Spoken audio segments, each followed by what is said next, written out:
Lapangan terbang di ujung kota, masa kolonial, awal 1940-an.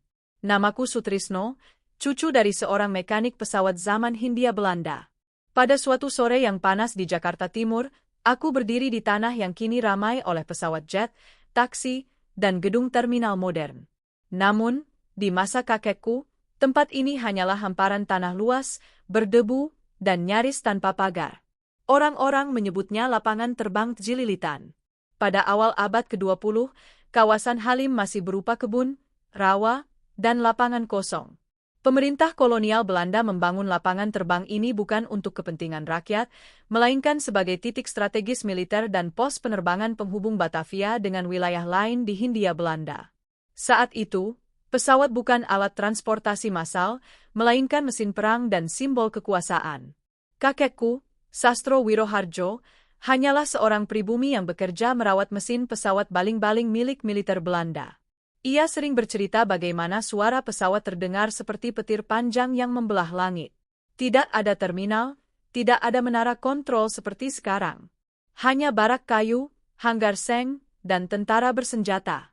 Lapangan terbang ini menjadi saksi modernisasi pertama di pinggir Batavia. Jalan tanah mulai dipadatkan, relasi antara udara dan bumi mulai dibentuk. Namun di balik itu, ada ketimpangan, teknologi canggih mendarat di tanah jajahan yang rakyatnya masih hidup sederhana. Saat Jepang datang pada awal 1940-an, lapangan terbang ini beralih tangan. Pesawat-pesawat militer Jepang menggantikan lambang Belanda. Kakekku dipaksa tetap bekerja, kali ini di bawah penjajahan yang lebih keras. Ia bilang, tanah ini selalu tentang kekuasaan. Siapa menguasai udara, dia menguasai darat. Narasi sejarah Bandara Halim dimulai bukan sebagai bandara sipil, tetapi sebagai alat militer. Sebuah fondasi yang kelak menentukan perannya di masa depan. Dari Tjililitan ke Halim, lahirnya simbol negara muda 1945-1960. Setelah proklamasi 1945, udara Jakarta tidak langsung bebas. Konflik dan perebutan kekuasaan masih terjadi.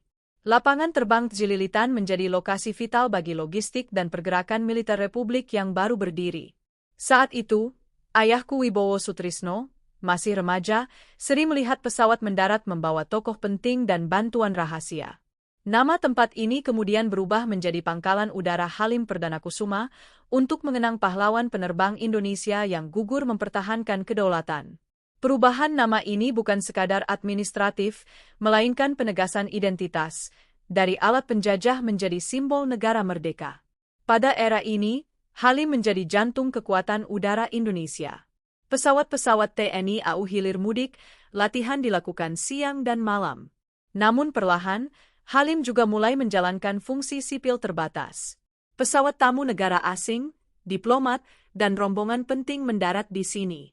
Ayahku bercerita tentang rasa bangga melihat bendera merah putih berkibar di sisi landasan pacu. Di sini, presiden, jenderal, dan utusan negara lain pertama kali menginjakkan kaki di udara Jakarta. Halim adalah wajah Indonesia dari langit.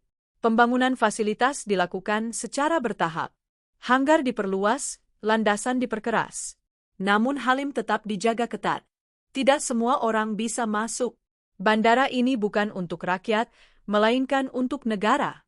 Peran ganda Halim, militer dan kenegaraan, mulai terbentuk.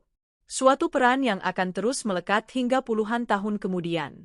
Bandara elit dan gerbang diplomasi 1960-1990-an. Aku lahir di akhir 1970-an. Bagi generasiku, Halim adalah bandara misterius. Tidak seperti bandara lain, Halim diasosiasikan dengan pesawat kepresidenan, jet asing, dan acara kenegaraan. Kami jarang melihat pesawat komersial di sini. Pada masa ini, Halim benar-benar menjadi bandara negara.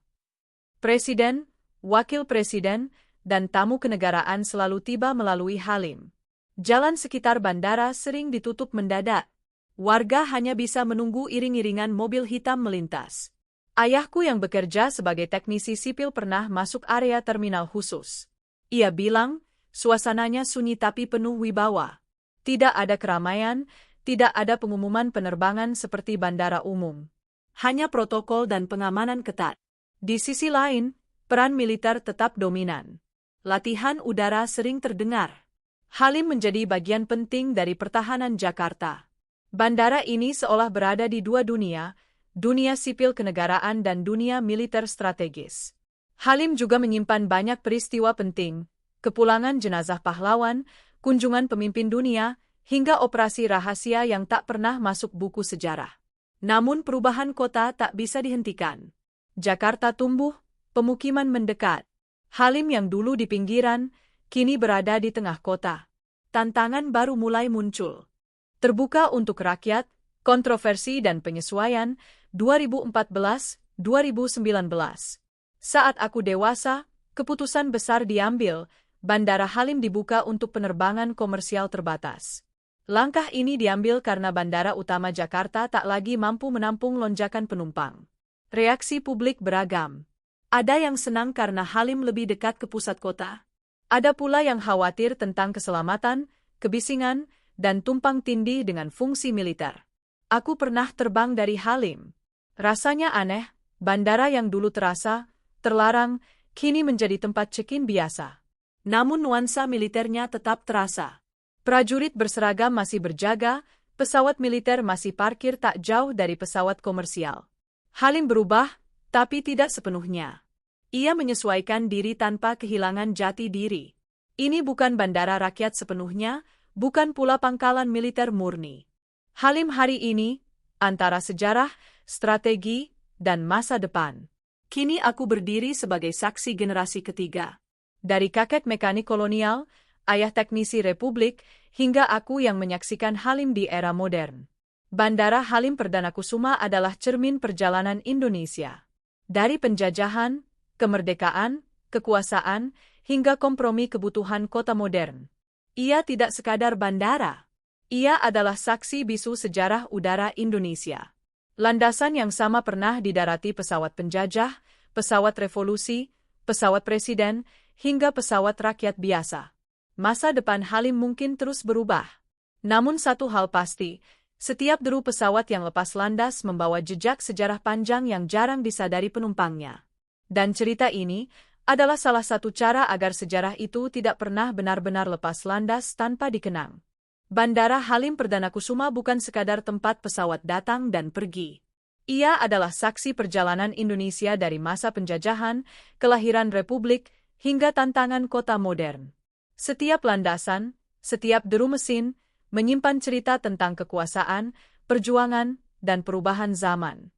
Saat kita melintas di bandara ini hari ini, sesungguhnya kita sedang menapaki jejak sejarah panjang yang pernah mengudara bersama mimpi sebuah bangsa.